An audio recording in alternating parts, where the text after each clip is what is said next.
In this video, we are going to learn how to solve exponential equations using a two-step process. So let's start with this first example. 3 to x equals 81. This is an exponential equation because the variable x is part of the exponent on the left side of the equation. So the first thing that we notice is that we could rewrite 81 as a power of 3. If you think about it, 81 is 9 times 9. Each 9 can be written as 3 times 3. So 81 is the same as 3 to the 4th power. Now, this first step is to create equal bases, and that's exactly what we did here. Now, we have two powers that are equal, and the base is the same number, 3. So therefore, the exponents also have to be equal. So that is the second step. Set the exponents to be equal to each other. So that leaves us to x equals 4. And that is our solution. Now let's look at another example. In this second example, we are going to follow the same process. So step number 1, create equal bases. So we can do that by rewriting 16 as 2 to the 4th power. So we have 2 to 2x equals 2 to the 4th power. Now that we have the same base, we can drop the base and set the exponents to be equal. So that leads us to a linear equation, 2x equals 4, which we can solve. So instead of having an exponential equation, we now have a much easier equation to solve.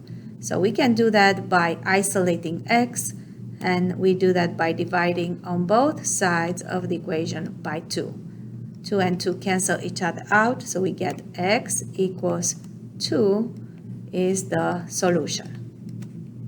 You can always check your answer by replacing x with 2 in the initial equation, so that leads us to 2 to the 4th power.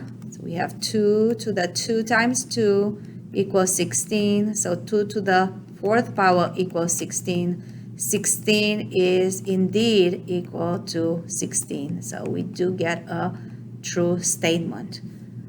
This is an optional step. All right, let's look at another example. This is a little bit more difficult, but it follows the same process. Step number 1, we want to create equal bases. First, we want to work on this base right here. We learned in a previous math course that the square root of a number is the same as that number to 1/2. So let's go ahead and apply this on the left side of the equation. We could write square root 3 as 3 to 1/2 and everything to 2x. We also noticed that on the right side of the equation, we could write 27 as 3 to the 3rd power. And then we still have to raise this to x minus 4.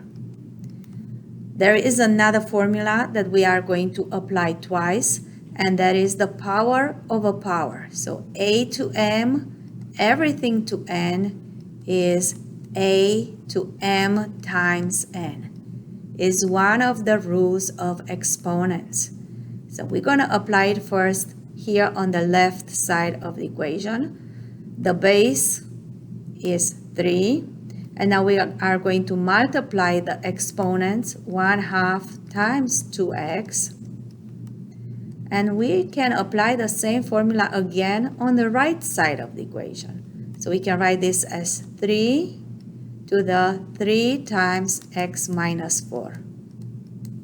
All right, 1/2 times 2x, 2 and 2 cancel each other out, so we are left with 3 to x equals, and here we can apply the distributive property to get rid of the parentheses. So we have 3 times x, which is 3x, minus 3 times 4, which is 12.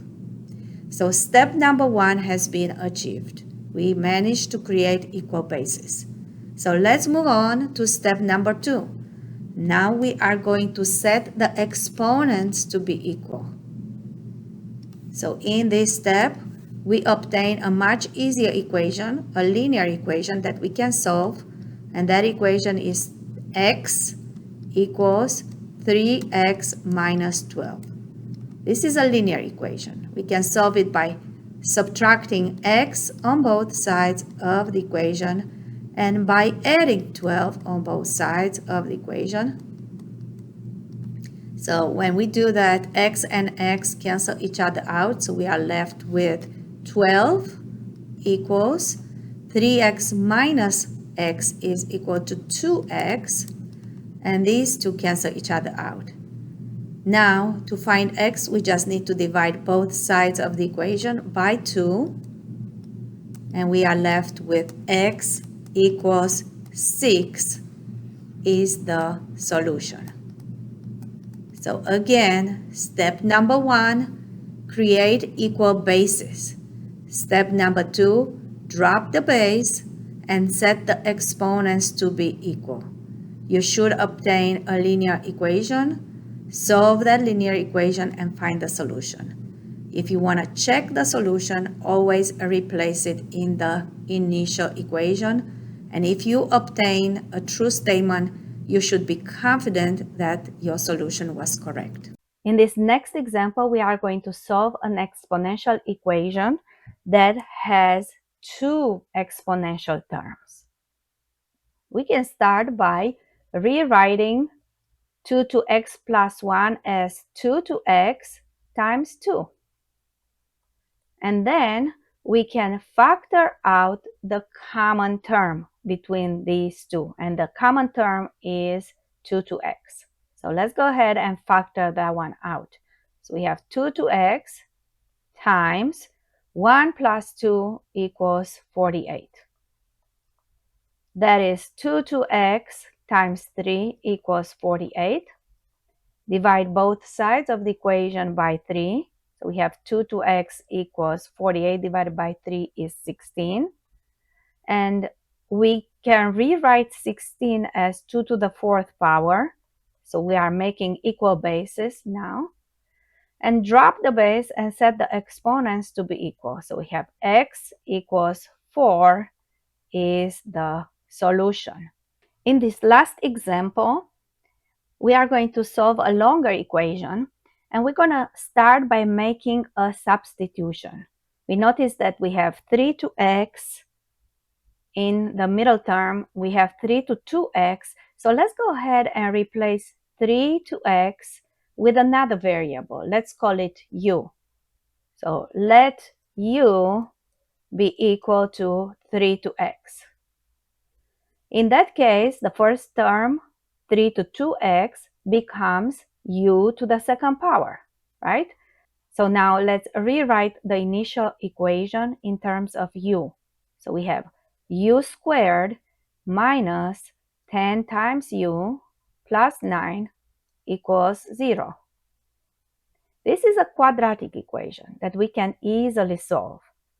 You can use whatever method you prefer. I'm going to go ahead and use the factoring method. So I'm going to write this trinomial as the product between u minus 1 and u minus 9 equals 0, which leads us to u minus 1 equals 0, which is u equals 1, or u minus 9 equals 0, which gives us u equals 9.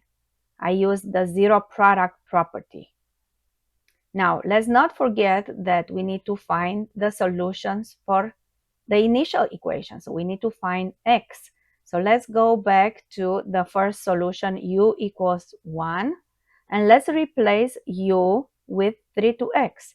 So in the first case, we have 3 to x equals 1. So that means 3 to what power is 1? We know that 3 to 0 is 1. So that means x must be 0. So that is our first solution.